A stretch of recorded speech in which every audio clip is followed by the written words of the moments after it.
This is the Air Force Station, George's Bank, a stationary radar platform located 160 miles east-southeast of Boston, Massachusetts. Because of its resemblance to the offshore oil rigs in the Gulf of Mexico, it is called a Texas tower.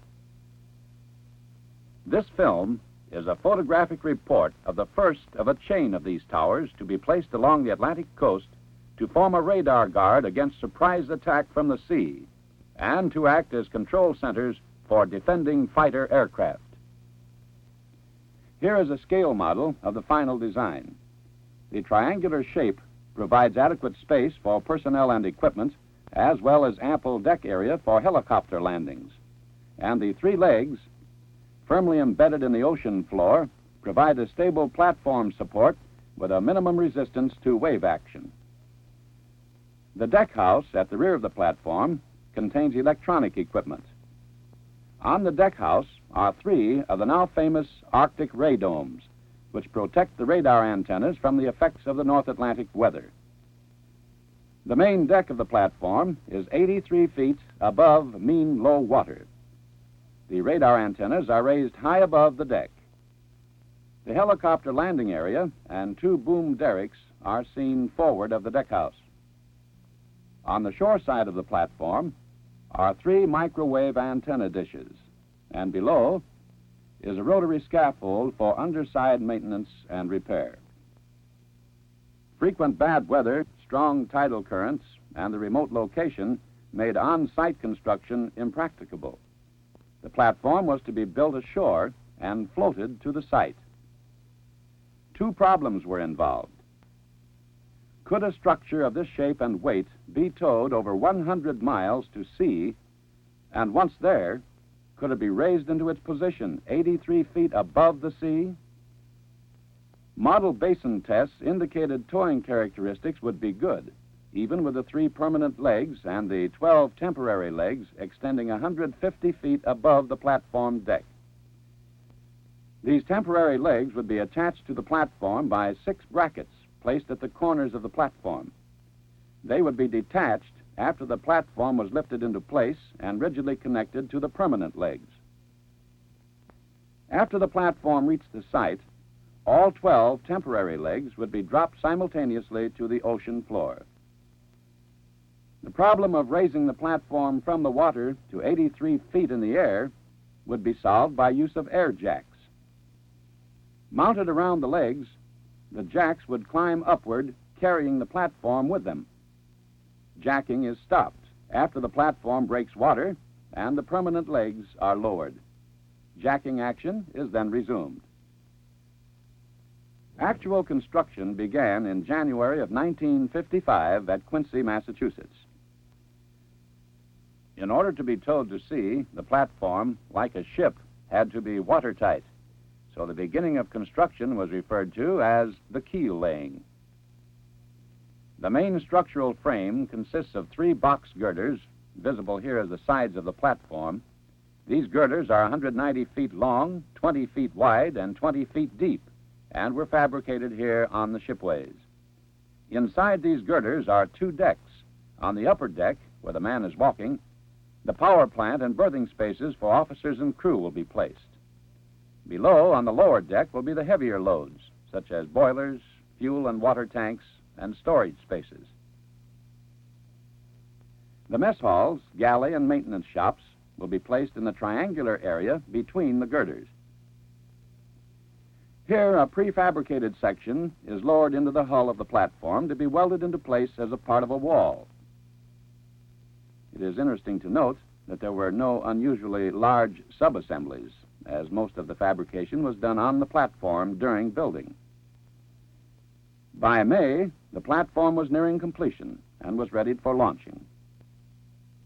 The interior compartments were finished and the hull made watertight. Only 4 of the 6 temporary leg brackets were attached at this time due to clearance problems in passing through the Fall River Bridge. The platform was now ready for launching. Due to its triangular shape and the off-center angle at which it will enter the water, the launching would be slow and controlled. Not as spectacular, perhaps, as a ship rushing down the ways, but just as effective. These piles of heavy anchored chain will be used as deadweight drags to slow the platform, and tractors will control its movement by pushing or pulling as necessary. All was in readiness. The crowd gathered for the launching. The platform was christened.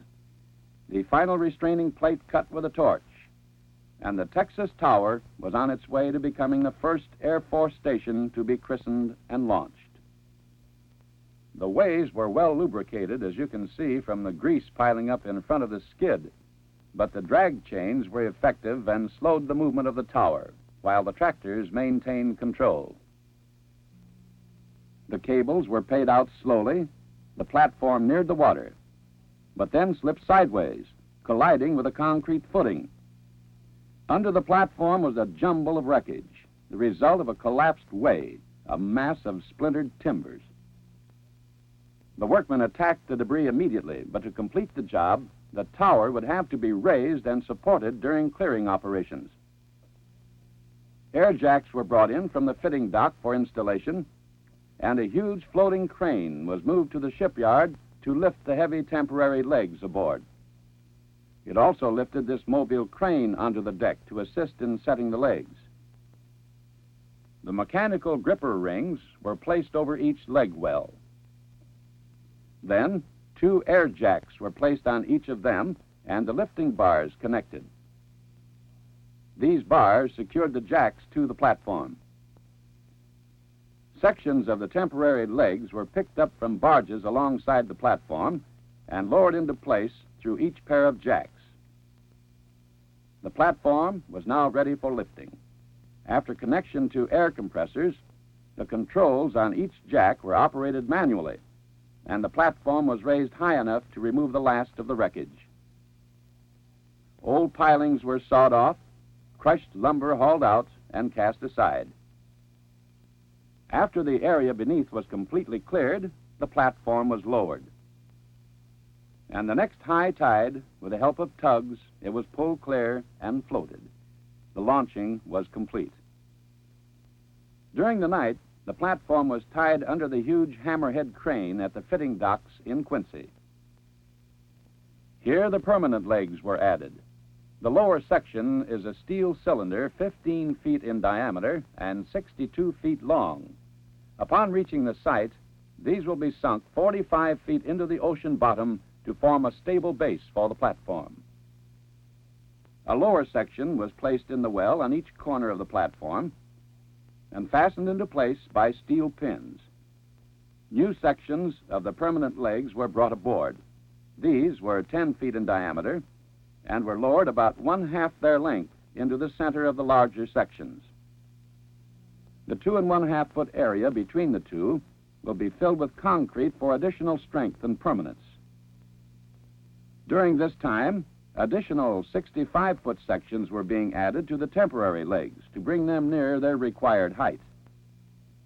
The sections were checked for alignment and the seams welded both inside and out. After the alignment, brackets were cut off and welds were ground smooth to allow the jacks to pass freely over the joint. Each permanent leg was encircled by a steel bridge which spanned 2 jacking columns. These were firmly attached to the deck on each side of the leg. A jack was then placed on each column inside the bridge. Thus, 2 jacks 6 feet in diameter could be used on the permanent legs. This bridge was fastened to the leg by steel pins, so by jacking the bridge up or down on the columns, the platform could be raised or lowered. The hammerhead crane then added more permanent leg sections. Due to crane height limitations, the final sections were to be added at the East Boston shipyard. Except for the final height, the basic leg installation was now complete. 15-foot diameter leg sections, jacking columns, jacking bridge, and main leg. The darker sections of the legs will be in the splash zone on the completed tower and are Manel clad to resist corrosion. The platform was now ready to move to the East Boston shipyard for final fitting out. On an early morning in mid-June, the tower was passing through the Four River Drawbridge on the way to East Boston. At this hour, local bridge traffic was light. Since the tide was slack, there was no current to fight while maneuvering the tower through the span. It was a tight squeeze. Clearance was less than 2.5 feet on each side of the platform. Ample reason for leaving off the remaining temporary brackets until reaching East Boston.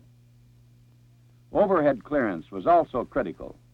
If the legs had struck the bridge span, a great amount of damage would have been done to both.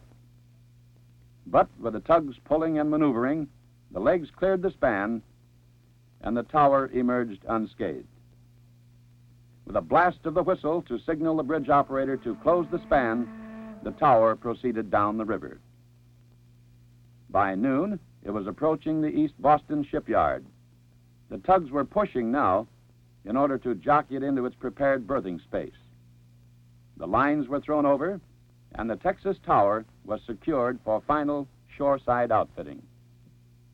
The last 2 temporary brackets have been added, and the jacking assembly and temporary legs have been installed. The massive equipment that will be needed during lifting at sea is in place on the deck house.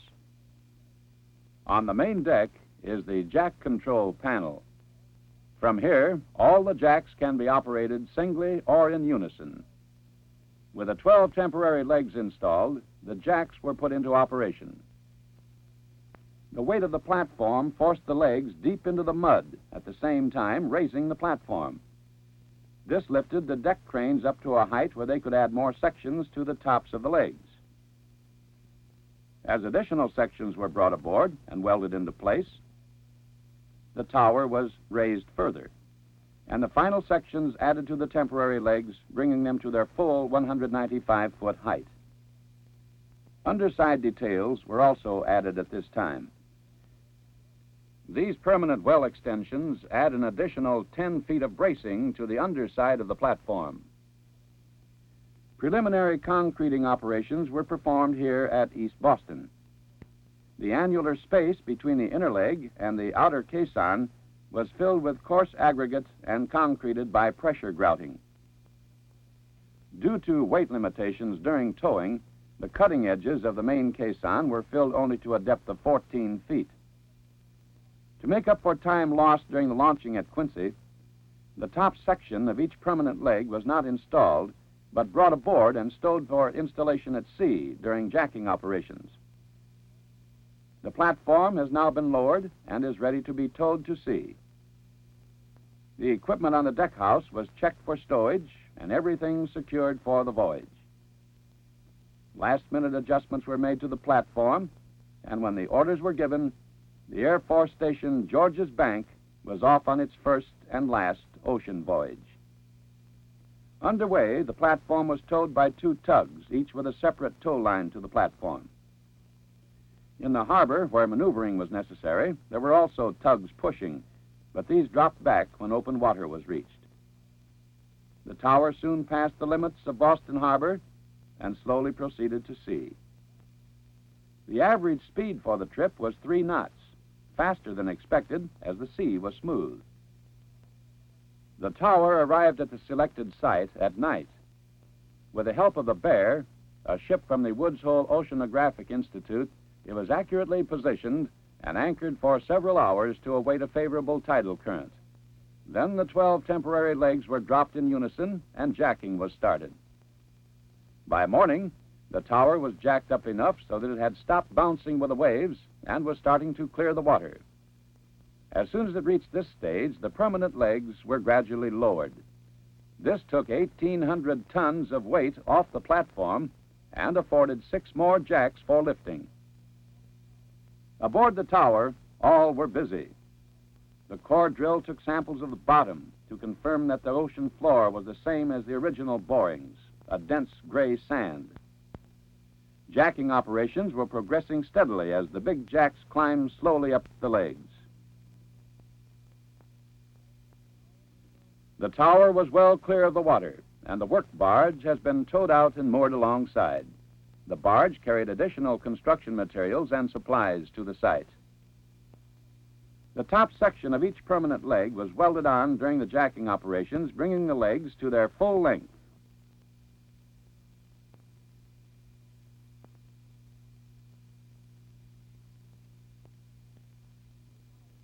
When the tower was jacked high enough for the deck cranes to have access to the top of the permanent legs, a 6-inch diameter dredge pump was hoisted up to be lowered through the leg into the caisson.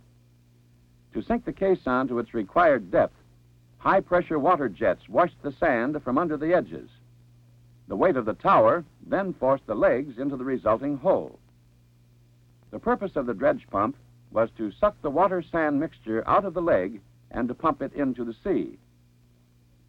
Water for the jets was pumped aboard through these temporary water pipes by large centrifugal pumps on the deck edge.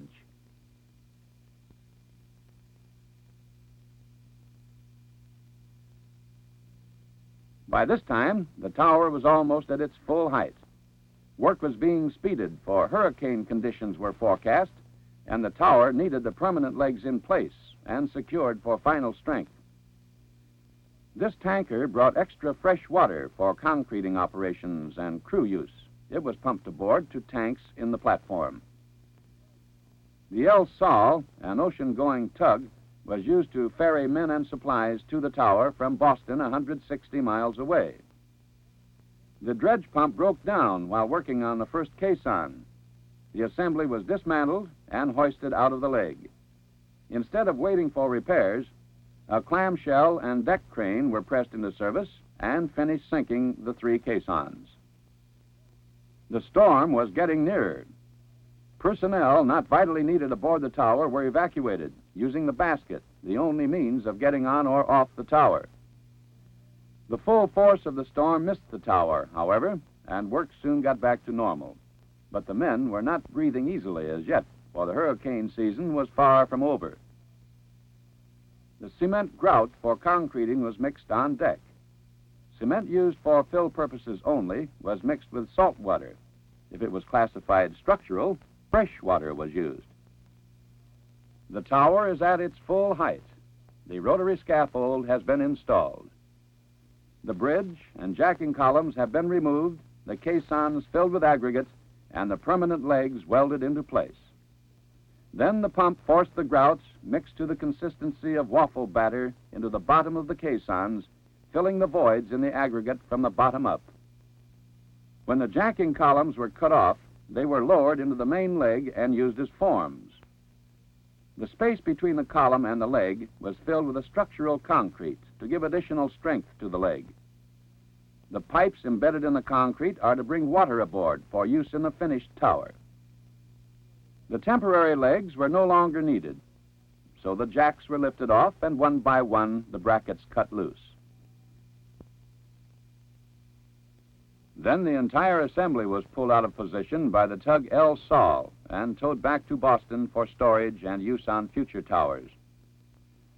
Now that the temporary legs have been removed, the side portions of the deck house can be built. Prefabricated plates were extended over the sides at the rear of the platform and welded into place. Bulkheads were erected, and the basic hull of the platform was now complete. The legs are in place and welded solidly. The tower has become an island. The radio towers, the framework for the radomes, and 2 of the 3 heavy steel protective fenders are now installed. On November 17th, when the seas were getting rough, the tug El Sal and the smaller M. Moran arrived at the tower with an inspection party for what was to have been a 3-hour visit. As the inspection party was being hauled aboard the tower in the basket, the weather became worse. The seas had become so rough that the skipper of the M. Moran had to head for port. Finally, it got so bad that even the El Sal had to head for calmer waters, leaving the inspection party stranded on the new and untried Texas tower in the midst of a surprise northeaster. This storm developed suddenly and had winds of hurricane force, with waves over 60 feet in height. This would be a test of the strength of this new tower. During the night, the 2 fenders broke loose from their moorings, where they had been hoisted supposedly beyond the reach of the waves, and 80 tons of metal crashed against the legs of the tower. The ladder of the rotary scaffold was caught in a lowered position and was ripped loose. But the tower itself had withstood the worst North Atlantic storm in years, a storm in which 2 ships had disappeared without trace, yet it had sustained only minor damage. Here is the Air Force Station Georges Bank as she stands today. Tall and proud, she is a monument to the engineering genius and the inter-service cooperation so necessary for our national defense. A lonely sentinel guarding against a sneak attack.